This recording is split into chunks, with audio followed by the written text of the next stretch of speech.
हमारे अंदर, हम सब के अंदर एक छिपी हुई शक्ति है, खुद को ठीक करने की, सेहतमंद रहने की, एक बहुत ही अद्भुत शक्ति। लेकिन कभी-कभी जिंदगी हमारी इस शक्ति को एक चुनौती देती है, और उस चुनौती का नाम है डायबिटीज। आइए आज उसी शक्ति को फिर से जगाने के एक सफर पर चलते हैं। सोचिए, एक खामोश दुश्मन जो बिल्कुल धीरे धीरे हमारे ही शरीर में अपना घर बना लेता है, उसे हम डायबिटीज या मधुमेह के नाम से जानते हैं। आज हमारे देश में, भारत में करोड़ों लोग इस चुनौती के साथ जी रहे हैं। पर यह सिर्फ एक बीमारी नहीं है, ये एक कहानी है। एक कहानी जो हमारे खान पान से, हमारी भागदौड़ भरी जिंदगी से और हाँ, हमारे मन की हालत से बहुत गहराई से जुड़ी हुई है। और इस कहानी में आगे बढ़ने से पहले एक छोटी सी गुजारिश, अगर आपने अब तक हमारे चैनल को सब्सक्राइब नहीं किया है तो प्लीज अभी कर लीजिए, ताकि हम सेहत का ये खूबसूरत सफर साथ मिलकर तय कर सकें। चलिए अब आगे बढ़ते हैं। तो आखिर ये डायबिटीज है क्या? चलिए इसे बहुत ही आसान भाषा में समझते हैं। मान लीजिए हमारा शरीर एक बहुत ही खूबसूरत चलता फिरता शहर है। इस शहर में एक अंग है पैंक्रियाज। ये एक जादुई चाबी बनाता है जिसका नाम है इंसुलिन। इस चाबी का काम है हमारे शरीर के लाखों करोड़ों सेल्स यानी घरों के ताले खोलना, ताकि जो खाना हम खाते हैं उससे मिली हुई शुगर यानी एनर्जी उन घरों के अंदर जा सके। अब डायबिटीज में होता क्या है? या तो ये चाबी यानी इंसुलिन बननी ही कम हो जाती है, या फिर हमारे सेल्स के ताले थोड़े जिद्दी हो जाते हैं, वो इस चाबी को पहचानते ही नहीं, और नतीजा, सारी एनर्जी, सारी शुगर खून की सड़कों पर ही घूमती रहती है, जिससे ब्लड शुगर का लेवल बढ़ जाता है। और जब ऐसा होता है ना, तो हमारा शरीर हमसे बात करने की कोशिश करता है, हमें कुछ इशारे देता है। ये शरीर की एक खामोश पुकार होती है कि अब कुछ बदलने का वक्त आ गया है। जैसे बार बार प्यास लगना, क्योंकि शरीर खून में घुली ज्यादा शुगर को बाहर निकालना चाहता है। फिर बार बार पेशाब आना, हर वक्त एक थकान सी महसूस होना, क्योंकि सेल्स को तो एनर्जी मिल ही नहीं रही, वो तो बेचारी भूखी हैं। कभी वजन का अचानक से गिर जाना या बढ़ जाना, कोई छोटा सा घाव भी हो तो उसका जल्दी ना भरना, या फिर आंखों के सामने हल्का सा धुंधलापन छा जाना। ये सब वो संकेत हैं जिन्हें हमें सुनना चाहिए, नजरअंदाज नहीं करना चाहिए। और जब हमें इन संकेतों का पता चलता है तो मन में जो सबसे पहला और शायद सबसे बड़ा सवाल उठता है वो ये है, क्या डायबिटीज को पूरी तरह से ठीक किया जा सकता है? क्या इसे रिवर्स करना मुमकिन है? चलिए इस सवाल की तह तक चलते हैं। आजकल डॉक्टर्स रिवर्सल शब्द से ज्यादा एक और शब्द इस्तेमाल करते हैं जो ज्यादा बेहतर है, रेमिशन। क्यों? क्योंकि रिवर्सल से ऐसा लगता है कि बीमारी जड़ से हमेशा के लिए खत्म हो गई, लेकिन रेमिशन एक ज्यादा सच्चा और एक ऐसा लक्ष्य है जिसे हम हासिल कर सकते हैं। इसका सीधा सा मतलब है अपने ब्लड शुगर को बिना दवाइयों के या फिर बहुत ही कम दवाइयों के साथ कंट्रोल में ले आना। ये उम्मीद की वो किरण है जो हमें बताती है कि खासकर टाइप 2 डायबिटीज की शुरुआती स्टेज में सही कदम उठाकर जिंदगी को वापस पटरी पर लाया जा सकता है। तो सवाल यह है कि ये रेमिशन हासिल कैसे होता है?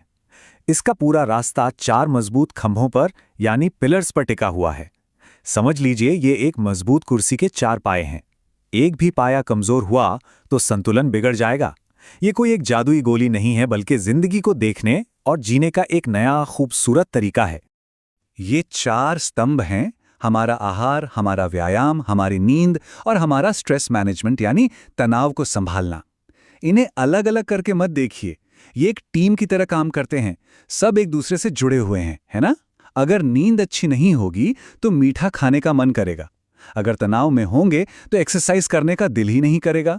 जब ये चारों मिलकर एक साथ काम करते हैं तो हमारे शरीर में एक अद्भुत संतुलन बनता है, और उसी संतुलन को हम स्वास्थ्य कहते हैं। तो चलिए एक एक करके इन स्तंभों को समझते हैं। सबसे पहले और सबसे मजबूत स्तंभ की बात करते हैं, हमारी थाली में छिपी हुई शक्ति, हमारा आहार। हम जो कुछ भी खाते हैं उसका हमारे ब्लड शुगर पर सबसे सीधा और सबसे तेज असर होता है। Indian council of medical research यानी ICMR हमें बताता है कि हमारी थाली कैसी दिखनी चाहिए। हमारी थाली की लगभग 55 से 60% एनर्जी कॉम्प्लेक्स कार्बोहाइड्रेट से आनी चाहिए। अब ये क्या है? ये वो अच्छे वाले कार्ब्स हैं जो धीरे धीरे पचते हैं, जैसे रागी, ज्वार, बाजरा, ओट्स, बिना पॉलिश वाले चावल। इनसे शुगर एकदम से नहीं बढ़ती। लगभग 12 से 15% एनर्जी प्रोटीन से और 20 से 30% अच्छी वाली हेल्दी फैट से आनी चाहिए। तो याद रखिए, बात सिर्फ गिनती की नहीं है बल्कि क्वालिटी की है। ये एनर्जी आ कहां से रही है, ये सबसे ज्यादा मायने रखता है। इस सफर में हमें कुछ चीजों से गहरी दोस्ती करनी होगी। जैसे कि हरी सब्जियां, करेला, पालक, लौकी, टमाटर। इनमें जो फाइबर होता है ना, वो शुगर को खून में धीरे धीरे घुलने देता है। फलों में सेब, अमरूद, पपीता और संतरा हमारे अच्छे दोस्त बन सकते हैं। अनाज में, जैसा हमने बात की, बिना पॉलिश वाला चावल, ओट्स, दलिया। और प्रोटीन के लिए दालें, सोया, मछली और कम फैट वाला दही। ये वो सच्चे दोस्त हैं जो हमारे शरीर को पोषण भी देते हैं और शुगर को कंट्रोल में भी रखते हैं। चलिए अब आते हैं दूसरे और तीसरे स्तंभ पर, यानी मूवमेंट और रेस्ट, व्यायाम और नींद। ये हमारे शरीर को ठीक करने की साइकिल के दो पहियों की तरह हैं। एक एक्टिव पहिया जो हमें चलाता है और दूसरा रेस्टोरेटिव पहिया जो हमें आराम देके ठीक करता है। दोनों का संतुलन बहुत बहुत जरूरी है। एक्सपर्ट्स कहते हैं कि हमें हफ्ते में कम से कम 150 मिनट की एरोबिक एक्सरसाइज करनी ही चाहिए। अब ये सुनने में शायद ज्यादा लगे, पर असल में इसका मतलब है हर रोज बस 25 से 30 मिनट तेज चलना, साइकिल चलाना या कोई भी ऐसा काम जिससे हमारे दिल की धड़कन थोड़ी सी तेज हो जाए। इससे होता क्या है? एक जादू होता है। हमारे शरीर के जो सेल्स हैं वो इंसुलिन के प्रति ज्यादा सेंसिटिव हो जाते हैं। वो उस जादुई चाबी को बेहतर पहचानने लगते हैं और खुशी खुशी अपने दरवाजे खोल देते हैं। और जब दिन भर की मेहनत के बाद शरीर थकता है तो उसे जरूरत होती है आराम की, मरम्मत की। डॉक्टर अय्यागरी बहुत सही कहती हैं, अपर्याप्त नींद इंसुलिन रेजिस्टेंस और वजन को बढ़ाती है और डायबिटीज को और मुश्किल बना देती है। तो हर रात 7 से 8 घंटे की गहरी, अच्छी नींद ये हमारे शरीर के लिए एक तोहफे की तरह है। ये वो समय है जब हमारा शरीर खुद की मरम्मत करता है, अपने हार्मोन्स को बैलेंस करता है और अगले दिन के लिए खुद को फिर से तैयार करता है। और अब बात करते हैं चौथे और शायद सबसे जरूरी स्तंभ की, जिसे हम अक्सर नजरअंदाज कर देते हैं, मन की शांति, यानी स्ट्रेस मैनेजमेंट। हमारे मन का हमारे शरीर से एक बहुत ही गहरा, अटूट नाता है।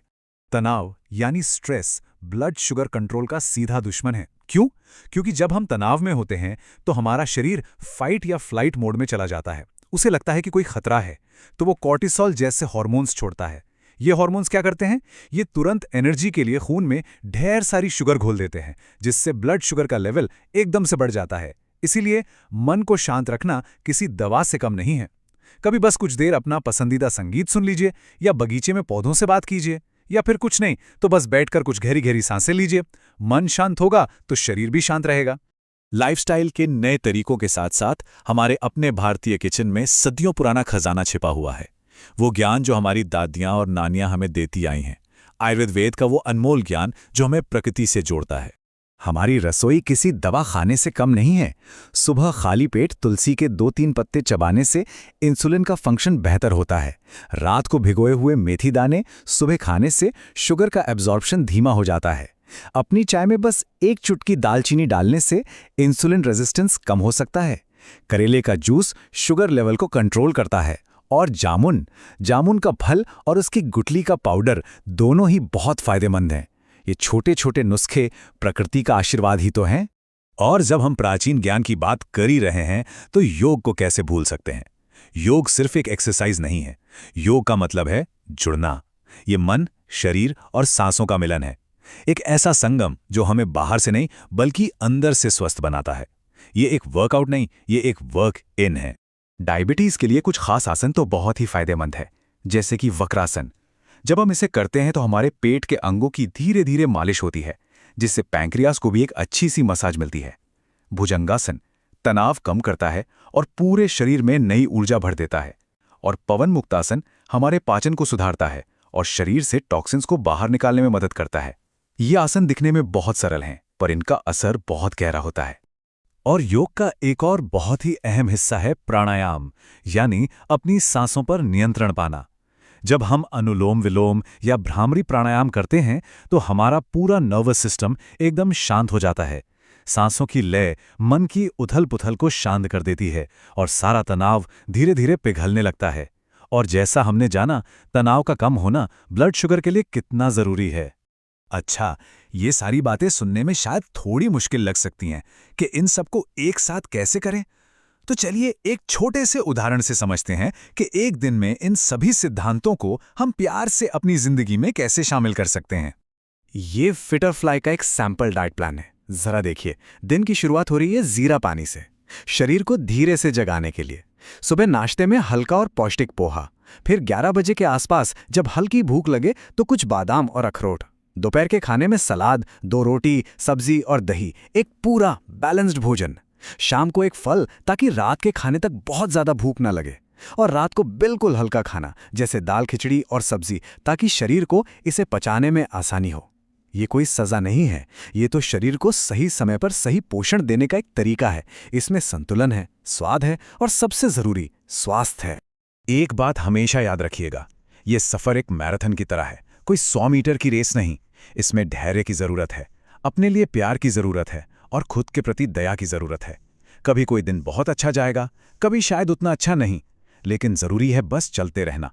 और इस सफर में आप अकेले नहीं हैं। सबसे बड़ा डॉक्टर, सबसे बड़ा हीलर आपके अंदर ही है, और वो है आपका खुद पर विश्वास। जिस पल आप ये मान लेते हैं कि आप ठीक हो सकते हैं, उसी पल आपका शरीर भी आपका साथ देने लगता है। तो क्या आप तैयार हैं अपने अंदर की उस सोई हुई शक्ति को जगाने के लिए, अपनी जिंदगी का कंट्रोल, अपनी सेहत की चाबी वापस अपने हाथों में लेने के लिए? यह सफर आपका अपना है और इसकी शुरुआत आज, अभी, इसी पल से हो सकती है। जाने से पहले अगर ये बातें आपके दिल तक पहुंची हों तो हमारे चैनल को सब्सक्राइब करना ना भूलें। इस वीडियो को लाइक करें और अपने दोस्तों और परिवार के साथ शेयर करें, क्योंकि सेहत का उपहार सबसे कीमती होता है। और अगर आप आज से अपने स्वास्थ्य का संकल्प लेते हैं तो कमेंट बॉक्स में प्यार से लिखिए, मैं स्वस्थ हूं, मैं खुश हूं।